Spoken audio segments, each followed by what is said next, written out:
청지기의 어리석음과 지혜로움에 대해서 한 2번만에 결론을 내려고 하다가 지난주까지 3번 하고 오늘 이제 마지막으로 결론을 내려고 합니다. 성경은 어떻게 보면 참 쉬운 것 같은데 어떻게 보면 참 어렵습니다. 그냥 내용만 파악하는 것 같으면 쉽습니다.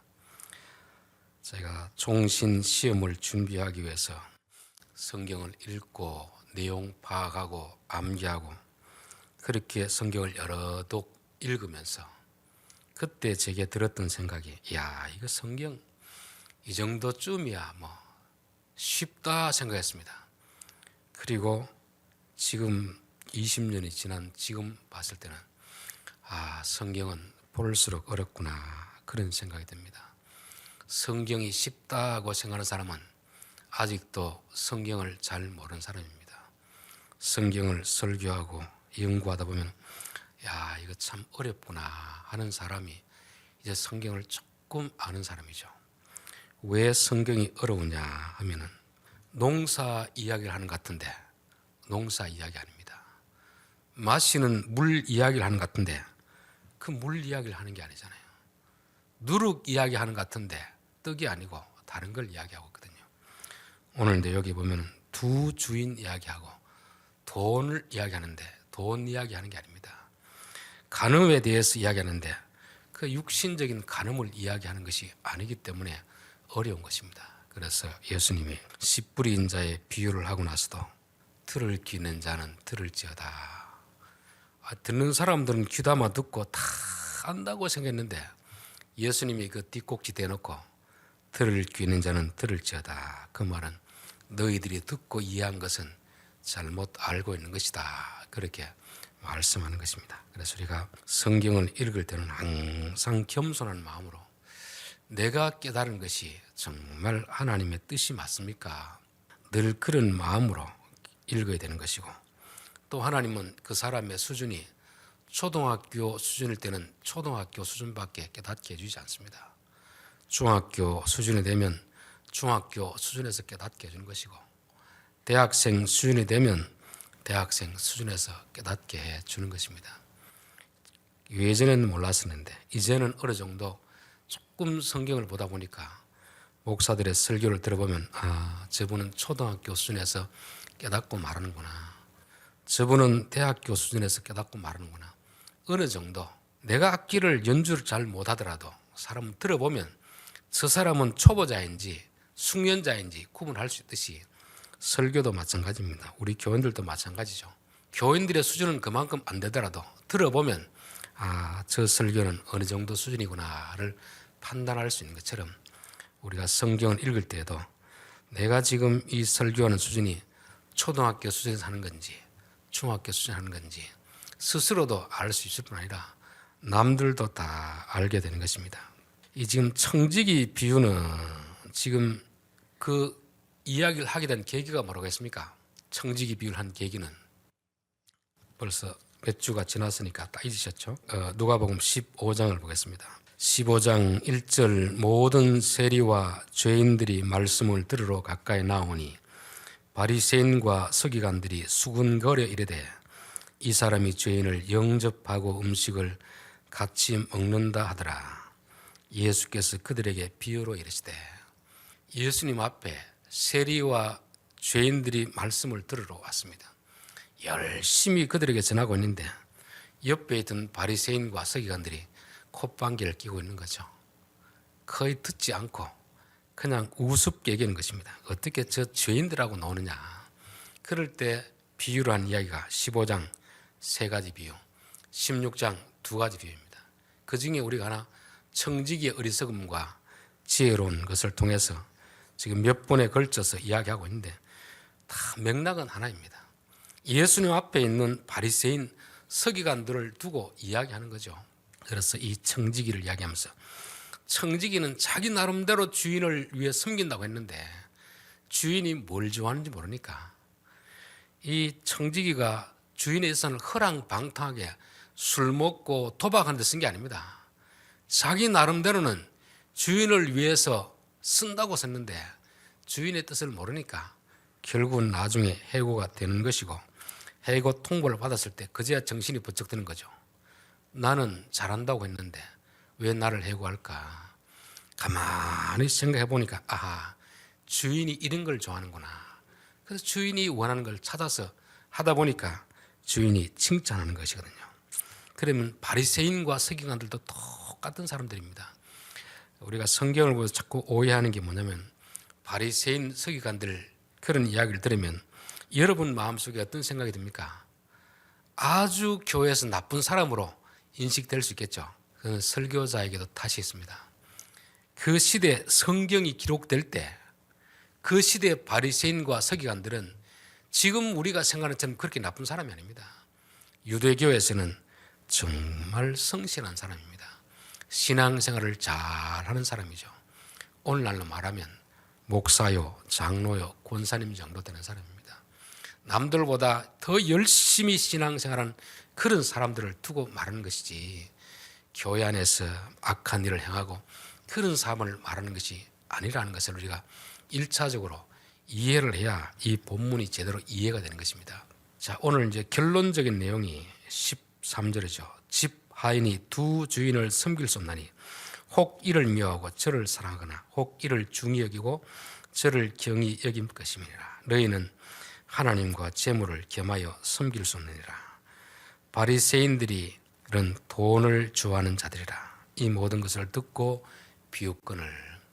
앞에 무슨 이야기 나왔죠? 15장 1절에 예수님이 여러 가지 이야기하니까 세리와 죄인들은 귀담아 듣고 있습니다. 바리새인과 서기관들은 비웃었던 것이죠. 그 이야기를 똑같이 하고 있는 것입니다. 여러분, 이런 종교적 배경을 모르면 여기도 하나님과 재물을 겸하여 섬길 수 없다고 하니까 바리새인과 서기관들이 교회 안에 있는데 돈만 밝히는 사람으로 그렇게 오해할 수 있습니다. 여러분, 이 당시 바리새인들은 돈을 그렇게 밝히는 사람이 아니었습니다. 오히려 돈을 밝히는 사람은 대제사장들, 제사장들, 사두개인들, 그들은 로마 정권의 앞잡이가 되어가지고, 또 마태 세리 같은 사람들, 로마 정권의 앞잡이 되어서 돈을 벌기 위해서 자기 동족들의 피를 빨아먹는 그런 사람이었습니다. 바리새인들은 결코 돈을 탐하는 사람이 아니었습니다. 돈을 탐하는 게 아닌 사람인데 돈으로 이야기하는 거죠. 돈 이야기를 하는 것 같은데 사실은 돈 이야기를 하는 것이 아니기 때문에 본문이 어렵습니다. 이 사람들은 그 시대에서 어쩌면 피해자입니다. 피해자. 열심히 신앙생활 한다고 하는데 남들보다는 더 거룩한 삶을 바리새라는 것이 구별된 자들, 보통 사람들과 다른 좀 더 하나님을 잘 섬기고자 하는 그런 사람을 바리새인이라는 것입니다. 그렇기 때문에 바리새인들을 여기서 돈을 좋아한다고 하니까 마치 돈만 밝히는 그런 사람으로 여기면 안 된다는 거죠. 오히려 돈을 밝히는 사람은 사두개인들, 대제사장들, 이런 사람들이 돈을 밝히는 사람이지 바리새인들은 돈을 밝히는 사람이 아닙니다. 여러분, 목사가 돈을 밝히는 사람일까요? 아닐까요? 돈을 좋아할 수 있지만 돈을 벌려고 하는 사람이 목사가 되려는 사람이 어디 있겠습니까? 그 사람은 바보 아닙니까? 바보. 대한민국에서 자립되는 교회가 한 30% 되겠습니까? 30%가 아마 안 되는 걸로 저는 알고 있습니다. 정확한 수치는 모르는데 한 70% 이상은 사실은 자립이 안 됩니다. 돈을 좋아하면 장사라든가 그런 걸 하죠. 적어도 목사가 된다는 사람은 가난하기로 작정한 사람입니다. 가난하기로. 교회에서 목회가 돈을 번다? 그건 아주 큰 교회, 그야말로 대한민국에서 상위 몇 프로에 드는 그런 사람만이 목회가 돈을 벌지, 일반 기존 교회 목회 가지고 돈을 번다고 생각하는 사람은 그건 착각입니다. 아예 그냥 다른 데 가야 되는 거지. 내가 목사를 해서 돈을 벌겠다, 그런 사람은 없습니다. 적어도 목사라는 사람은 나는 돈 버는 일은 이제 포기했다. 하나님이 주는 대로 많이 주면 많이 먹고 적게 주면 굶고, 이렇게 생각하는 사람이 목사입니다. 바리새인들도 마찬가지겠죠. 지금 이 시대 사람으로서 제사장도 아니고 정권의 빌붙어 사람도 아니고 그런 사람으로부터 우리는 구별되어서 신앙일 우선으로 사는 사람들이 바리새인이라는 것입니다. 그런 사람들에게 돈을 좋아하는 자라, 하나님과 재물을 겸하여 섬길 수 없느니라, 그러니까 성경이 어려운 것이죠. 요 구절이 똑같은 구절이 나오는 게 되냐면 마태복음 6장입니다. 우리 마태복음 6장을 보겠습니다. 마태복음 6장 24절. 한 사람이 두 주인을 섬기지 못할 것이니 혹 이를 묘하고 저를 사랑하거나 혹 이를 중히 여기고 저를 경히 여김이라. 너희가 하나님과 재물을 겸하여 섬기지 못하느니라. 누가복음 16장에 있는 말씀과 똑같은 말씀이 나오고 있습니다. 그러면 어떤 배경에서 지금 이 말씀한 거겠습니까? 예수님이 어떤 배경을 두고 지금 그 앞에서 돈만 밝히는 사람을 두고 이런 말 하겠습니까? 누구를 두고 이런 말 하겠습니까? 6장 1절을 보겠습니다. 6장 1절. 사람에게 보이려고 그들 앞에서 너희 의를 행하지 않도록 주의하라. 그리하지 아니하면 하늘에 계신 너희 아버지께서 상을 받지 못하느니라. 6장에 보면은 구제, 기도, 금식하는 이야기를 하고 있습니다. 구제하고 기도하고 금식하는 것이 돈을 좋아하는 사람이 하는 행동입니까? 아니면 신앙적으로 살려고 하는 사람이 하는 행동입니까? 돈을 좋아하는 사람이 왜 기도하고 금식하고 구제하겠습니까? 나가서 장사하고 주식 투자하고 땅 투기를 해야 돈을 버는 거죠. 그런데 하나님과 재물을 겸하여 섬길 수 없다는 말을 하면서 누구를 두고 하느냐 하면 바로 바리새인들을 두고 하는 것입니다. 바리새인들이 기도하고 금식하고 구제하고 이런 일을 두고서 지금 하나님과 재물을 겸하여 섬길 수 없다는 이야기하는 거죠. 이들이 결국 돈을 섬긴다는 건 뭐냐면은 자기를 옳게 보이려고, 자기를 옳게 보이려고. 하나님을 위해서 하는 게 아니고 결국 모든 종교 생활이 누굴 위한 겁니까? 자기를 어렵게 보이기 위해서. 세상 사람들이 돈을 버는 이유는 뭐죠? 사람들에게 무시당하지 않기 위해서. 돈을 가지고 자기를 내세우기 위해서 돈을 버는 겁니다. 돈을 가지고 자기가 하고 싶은 일을 하기 위해서 하는 것입니다. 돈을 많이 벌어가지고 사람들에게 야, 저 사람 성공했다 그런 소리를 듣고 싶어서 하는 것입니다. 그렇다면 교회 안에 있는 사람은 똑같이 그럴 수 있다는 것입니다. 종교 생활을 하면서 그렇게 할 수 있다는 거죠. 구제할 때도 정말 하나님의 말씀에 순종해 사는 그런 구제가 있고, 야, 내가 이렇게 구제해서 내가 사람들 앞에 믿음 좋다는 소리를 좀 들어야 되겠다, 그렇게 해서 구제하는 사람이 있다는 것입니다. 그것을 성경에서는 바리새인들은 돈을 좋아하는 자들이라 그렇게 말하는 것입니다. 기도할 때도 마찬가지죠. 진짜 기도하는 것은 누구를 위해서 기도하는 겁니까? 하나님 앞에 나가서 하나님의 뜻이 무엇입니까? 내가 어떻게 하면 하나님의 뜻을 깨닫고 그 뜻을 이루어 가겠습니까? 하나님을 위해서 기도해야 되는데 오히려 바리새인들의 기도는 하나님, 내가 2번 금식합니다. 11조 합니다. 저 세리들과 같지 않습니다. 자기를 드러내, 자기를.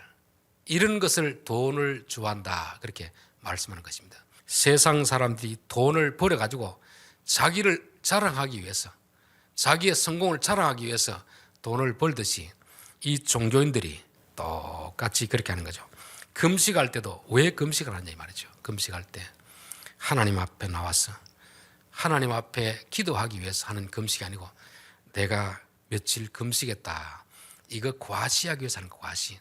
가끔씩 보면 목사들 명함을 받아보면 40일 금식 몇 번 이렇게 하는 사람이 있습니다. 또 자기가 하루에 기도를 몇 시간 한다 그렇게 하는 사람이 있습니다. 그 사람이 돈을 좋아하는 사람입니다. 하나님을 섬기는 게 아니고 돈을 섬기는 것이고 자기를 섬기는 것입니다.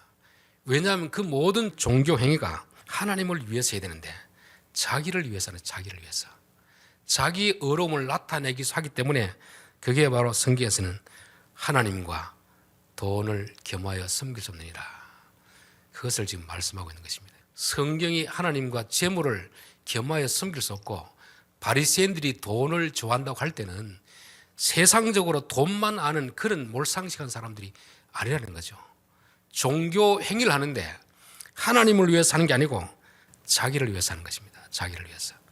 금식할 때도 하나님을 위해서 해야지 자기를 위해서 하면 안 된다는 거죠.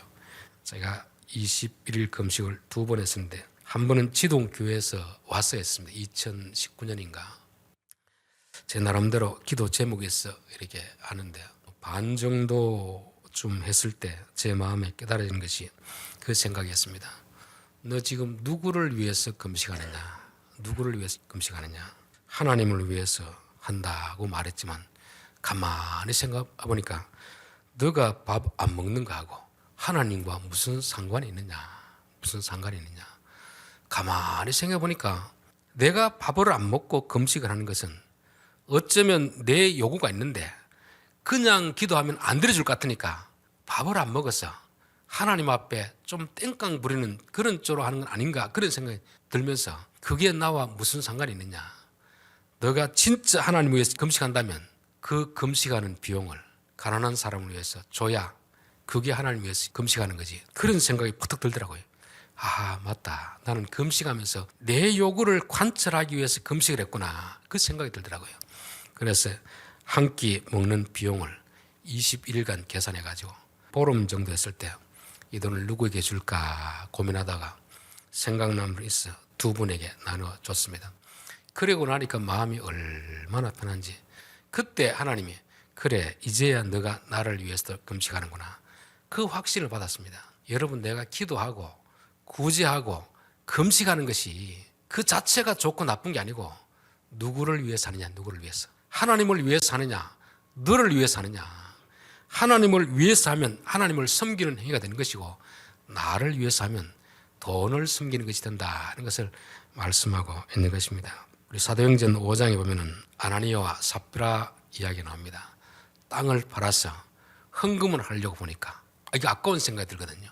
그래서 반을 숨겨놓고 헌금을 했습니다. 그런데 마치 다 하는 것처럼 했던 거죠. 그런데 하나님은 아나니아와 삽비라 부부를 죽였습니다. 이거는 헌금의 문제가 아닙니다. 땅을 팔았느냐 안 팔았느냐 이게 중요한 게 아니고 왜 하느냐 무슨 동기로 하느냐 누구를 위해서 하느냐 그 문제를 지금 언급하고 있는 거죠. 앞서 4장에는 바나바는 땅을 팔아가지고 하나님을 위해서 헌금했습니다. 하나님이 자신에게 주신 감동을 순종하기 위해서 했고 그것은 그 교인들 중에 가난한 사람들에게 나눠줬습니다. 그런데 그걸 보고 나서 아나니아와 삽비라 생각이 들었습니다. 야 나도 저 정도 땅은 있는데 저 정도 팔 수 있는데 바나바가 땅을 팔아 헌금하니까 그 교인들이 야 저분 참 믿음이 좋구나. 바나바는 그런 소리 듣기 위해서 한 게 아닙니다. 정말 하나님이 자기의 주신 감동을 받아가지고 우리 교인들 가운데 이렇게 가난한 사람인데 나는 땅이 이렇게 많은데 이 땅을 좀 팔아서 헌금해서 저들과 나누어야 되겠다. 그 마음을 가지고 했더니만 교인들이 야 바나바 정말 훌륭한 분이구나. 믿음 좋은 분이구나. 다음에 공동의회 하면 1순위로 장로 투표 찍어줘야겠다. 아마 이런 소문이 돌지 않았나 싶어요. 그러니까 아나니아와 삽비라도 그 정도 믿으면 안 되는데 나도 그 정도는 할 수 있다고 땅을 팔아 헌금하려고 하니까 아까운 생각이 듭니다. 그러면 아까우면 그것만 하면 되는데 그걸 하면서 마치 다 하는 것처럼 속이는 거죠. 누구를 속이는 겁니까? 성령을 속이는 것입니다. 하나님이 헌금하라 안 하라 말도 안 했습니다. 팔기 전에도 그 사람 소유였고 판 후에도 너의 것인데 왜 하나님 앞에 거짓을 말했냐 속이려고 하느냐. 결국은 헌금을 하는 문제가 아니고 그 종교 행위를 누구를 위해서 하느냐. 자기를 위해서 할 것 같으면 솔직히 정치인들처럼 자기를 위해서 한다 하면 될 텐데 실제로는 자기를 위해서 하면서 겉으로는 하나님을 위해서 하는 것처럼 그렇게 하니까 너는 돈을 사랑하는 자다 그렇게 말씀하는 것입니다. 그러니까 오늘 하나님과 재물을 겸하여 섬길 수 없다는 것은 돈을 사랑하는 것이 아니고 자기를 사랑하는 것입니다. 그 종교행위를 통해 가지고 자기를 드러내주고 하는 것이 하나님을 섬기는 게 아니고 돈을 섬기는 것이라고 말씀합니다. 다시 오늘 누가복음 16장으로 보겠습니다. 15절 예수께서 이르시되 너희는 사람 앞에서 스스로 옳다 하는 자들이나 너희 마음을 하나님께서 아시나니. 그들은 스스로 자기가 어렵다고 생각하는 거죠. 돈을 사랑하는 것이죠. 열심히 구제하고 기도하고 금식하는 모든 것들이 사람들 앞에서 어렵게 보이기 위해서 그렇게 하는 것입니다. 그러면서 사람들 앞에는 어떻게 합니까? 믿음이 좋은 것처럼 그렇게 행사하는 거죠. 하나님은 너희 동기를 다 알고 있다. 하나님은 너희 동기를 다 알고 있다. 너희가 하는 행동이 진짜 하나님을 위해서 하는 것인지 너희들을 위해서 하는 건지 하나님은 다 알고 있다는 것입니다. 그래서 사람들 앞에 높임을 받는 그것은 하나님 앞에서 미움을 받는 것이니라. 그래서 여기는 돈 이야기를 하는 게 아니고 우리의 종교 행위를 말하는 것입니다. 기도하고 구제하고 봉사하고 헌신하는 말하는데 동기가 내 의를 드러내기 위해서 하느냐, 하나님을 위해서 하느냐, 그걸 지금 말씀하고 있는 것입니다. 자기를 위해서 하면서 하나님을 위한 것처럼 생각하는 사람들이 어리석은 정지가 되는 것이고, 진짜 하나님을 위해서 해야 되겠다고 하는 사람들이 지혜로운 청지가 되는 것입니다. 자, 16절, 율법과 선지자는 요한의 때까지요 그 후부터는 하나님 나라의 복음이 전파되어 사람마다 그리로 침입하느니라. 신약 성경에서 율법과 선지자는 것은 뭘 말하겠습니까? 구약 성경을 말하는 거죠. 구약 성경이 말하는 그 어떤 법은 세례 요한의 때까지, 그 이후로 예수님이 왔을 때는 이제 하나님 나라의 복음이 전파되어서 그리로 들어온다고 하는 것입니다. 여러분, 시대가 바뀌면 방법도 바뀌는 것입니다. 예수님이 오기 전까지는 바리새인들이 열심히 종교 생활을 가지고 자기 의를 드러내는 것이 그 시대로 봤을 때는 맞는 것이었습니다. 그러나 그것은 세례 요한의 때까지는 그게 맞다, 인정해 주겠다는 것입니다. 그러나 예수님이 왔으면 그때부터는 더 이상 그렇게 해서 안 되는 것이고, 이제는 예수님을 주인 삼아야 된다는 것을 말씀하는 것입니다. 마태복음 11장에 보면 내가 진실로 너에게 말하노니 여자가 낳은 자 중에 세례 요한보다 큰 이가 일어남이 없도다. 그러나 천국에서는 극히 작은 자라도 그보다 크니라. 예수님이 오기 전까지는 세례 요한이 그 시대의 탑이었습니다. 탑. 제일 믿음이 좋은 사람으로 여겨졌습니다. 그러나 예수님 오고 나서는 가장 작은 자라도 세례 요한보다 크다 하는 것입니다. 시대를 구분할 줄 알아야 된다는 것을 말하는 거죠. 요즘 이제 내비게이션이 있을 때와 없을 때 우리 자동차 문화가 확실히 달라졌지 않습니까? 내비게이션이 없을 때는 어디 병원에 신방 가려고 하면 지도 찾아보고 다 숙지를 해야 됩니다. 그러니까 그 이제 길치기 같은 경우는 아주 못하는 거죠. 길눈이 밝은 사람은 한번 뚝 보면 제대로 찾아갑니다. 그럼 이야, 이 사람 진짜 잘 찾는다 그렇게 하잖아요. 그러나 지금은 내비게이션이 나오면 누가 지도 보고 갑니까? 내비 틀어놓으면 알아서 길을 다 인도하잖아요. 병원을 찾아가는데, 어떤 목적지를 찾아가는데 내비게이션이 나오기 전까지는 누가 최고였습니까? 지도를 보고 길을 숙지하고 이 사람이 최고였죠. 그러나 내비게이션이 나오면 더 이상 그런 걸 의존하지 않는 것이죠. 이제는 내비게이션을 의존하면서 가는 사람이 진짜 지혜로운 사람이라는 것입니다. 예수님이 오기 전하고 온 후는 확실하게 다르다. 확실하게. 지금 그것을 말씀하는 것입니다. 17절, 그러나 율법의 한 획이 떨어짐보다 천지가 없어짐이 쉬우리라. 율법은 예수님 오기 전이나 지금이나 똑같이 존재하는 것입니다. 문제는 뭐냐면 율법을 이루어가는 과정이죠. 예수님이 오기 전에는 자기들의 노력으로 자기 의로 이루려고 했습니다. 그러나 예수님이 오고 나서는 더 이상 그게 안 된다는 것을 말씀하는 거죠. 우리 갈라디아서 3장을 보겠습니다. 3장 23절, 믿음이 오기 전에는 우리는 율법 아래에 매인바 되고 계시될 믿음의 때까지 갇혀느니라. 이같이 율법이 우리를 그리스도께로 인도하는 초등교사가 되어 우리로 하여금 믿음으로 말미암아 의롭다함을 얻게 하려 함이니. 예수님이 오기 전까지는 사람들이 자기가 율법을 지켜가지고 의롭다고 그렇게 인정을 받았습니다. 근데 해보니까 됩니까 안 됩니까? 안 되는 거죠. 결국 율법은 우리에게 하는 게 뭐냐면 너희들은 그렇게 할 수 없다. 자기 의를 내세우던 그 삶을 이제는 너희들이 안 된다는 걸 알고 새로운 의가 나타났습니다. 그게 뭐냐면 하나님의 의인 거죠. 예수님이 나타난 것입니다. 너희 노력으로 안 되니까 나를 따라오너라. 그래서 예수님을 주인 삼고 가는 것이 바로 믿음의 세계이고 하나님 나라의 복음이라는 것입니다. 우리들도 신앙생활을 처음에는 율법주의로 시작합니다. 율법주의로. 근데 아무리 해도 안 되는 걸 알아야 되는데 안 되는 걸 알지 못하고 끝까지 그 일을 하는 사람이 있습니다. 이제 예수님이 왔으면 이제 포기하고 주여 저는 할 수 없습니다. 그래서 예수님을 따라가겠습니다. 그때부터 예수님을 주인 삼고 따라가는 과정을 말하는 거죠. 18절 무릇 자기 아내를 버리고 다른 데 장가드는 자도 간음하며 무릇 버림당한 여자에게 장가드는 자도 간음함이니라. 이게 지금 갑자기 뭐 율법 이야기하다가 돈 이야기하다가 간음하고 이야기 이러니까 성경이 어려운 것입니다. 지금 앞에 이혼한 사람을 두고 말하는 게 아니잖아요. 영적인 간음을 말하는 것입니다. 우리가 처음에는 율법이라는 부인을 데리고 살았습니다. 그리고 이제 예수님 오면 부인이라 해야 되고 신랑이 되는데 율법이라는 신랑 아래에 살다가 이제 그 신랑을 가지고 안 되니까 새로운 신랑이 오면 어떻게 됩니까? 새로운 신랑하고 살아야 되는 거죠. 그럼 예수를 믿었으면 앞에 율법이라는 신랑은 어떻게 됩니까? 버려야 됩니까? 계속 옛날 애인 생각나가지고 만나야 됩니까? 그게 영적인 간음이라는 거죠. 예수님의 제자들도 마찬가지입니다.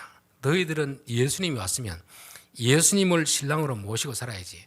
왜 자꾸 버림당한 유대교로 돌아가려고 하느냐. 버림당한 여자에게 장가가는 자도 간음함이니라. 그 이야기를 하고 있는 것입니다. 우리의 신앙생활이 어린아이일 때와 어른일 때는 분명히 달라진다.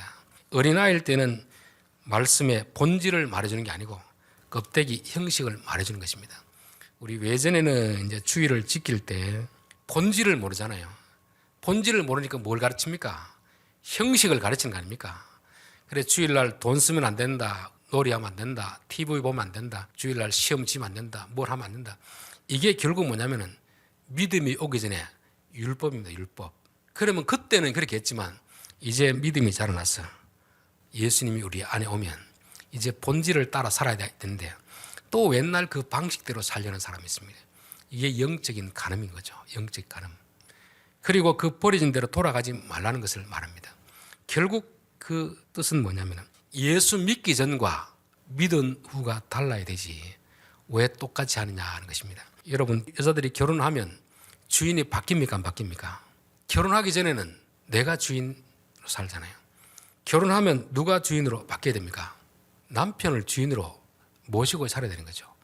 결혼하고 나서도 여전히 남편의 뜻을 따르지 않고 옛날에 사귀던 그 오빠를 따라가면 간음입니다. 결혼을 했으면 남편의 뜻을 따라야 되거든요.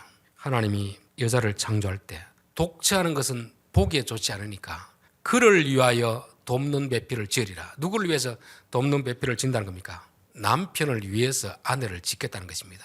그러면 아내가 결혼하기 전에는 부모의 아래에 살지만 결혼을 하면 이제부터는 남편을 돕는 배필이 되어야 되는 것이고 그때부터는 남편을 주인으로 모시고 살라는 것입니다.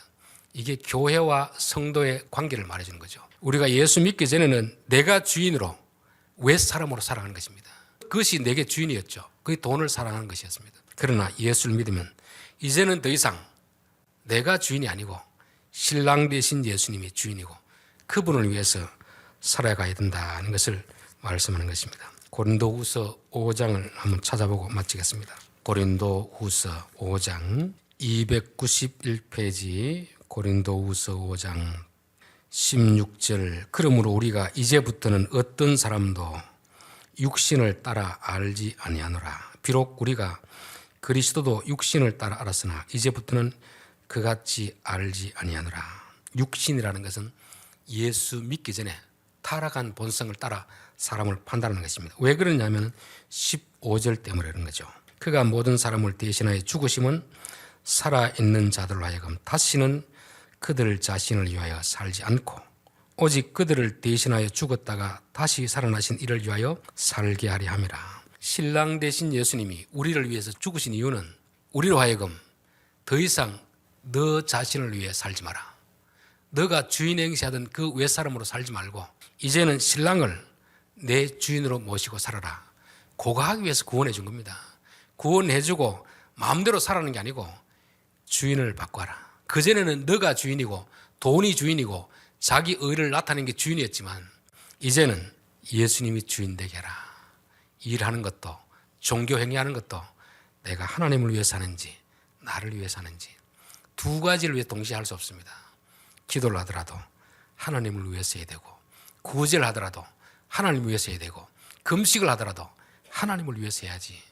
나를 위해서 한다면 우리는 지금 영적인 간음죄를 범하고 있는 것입니다. 버린 그 여자에게 가서 다시 장가들지 말고 이제는 우리의 진짜 신랑 되신 예수님을 주인으로 모시고 그분을 섬기는 삶을 살라는 것이 어리석은 그리고 지혜로운 청지기의 결론이었습니다. 기도하겠습니다.